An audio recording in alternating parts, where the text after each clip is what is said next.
This is Liubov's borscht, and this borscht has a story to tell.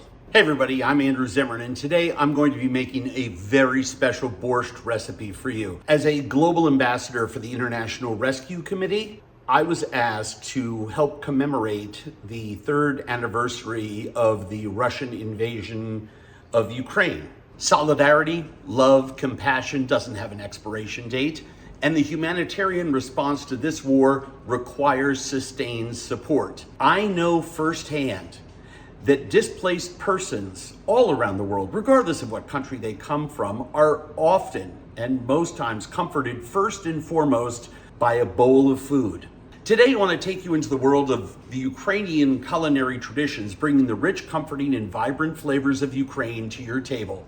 From the front lines of the war through Poland all the way to Italy, every recipe that I received in an outreach to displaced Ukrainians was shared with me by those supported by the International Rescue Committee. With lots of love, here's my take on a borscht recipe that was actually sent in to us by a really, really phenomenal human being. Liubov is in Milan, Italy right now. We're basically the same age. We're in our early 60s. I gathered a bunch of vegetables and some pork ribs, some potatoes, something I don't usually throw into mine, but I'm gonna try them. But I think you're gonna absolutely love this. Put a few teaspoons of oil into a large pot, and then I'm going to add pork ribs, right?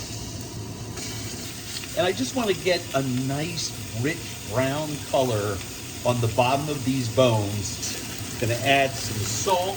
I'm going to add a couple of smashed garlic cloves. I leave them whole. This is gonna simmer for about, at least an hour. And my onions.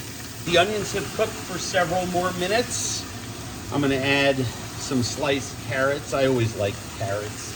In my family, borscht was a beet and cabbage soup to which my grandmother added anything else that she happened to have in the refrigerator. I've been really addicted to using these big cinnamon leaves. I'm gonna add some dill. I'm gonna add some halved little baby Yukon Gold potatoes. You can see I've got my slicer out. I'm gonna add some fennel.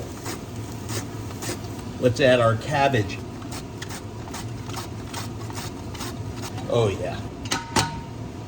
All right. 2 or 3 medium-sized beets in julienne. And that's it. I'm gonna season this with sugar and vinegar later on when I season it with salt. I'm gonna add a few quarts of nice homemade poultry broth.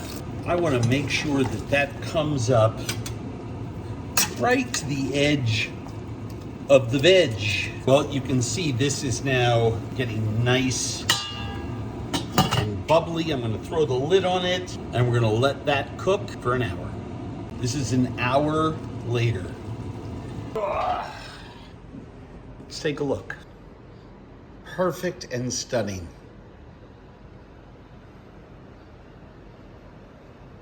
Liubov's borscht, loaded with pork and cabbage and beets. Beyond delicious. But even better than it tastes, this is a borscht that tells a story.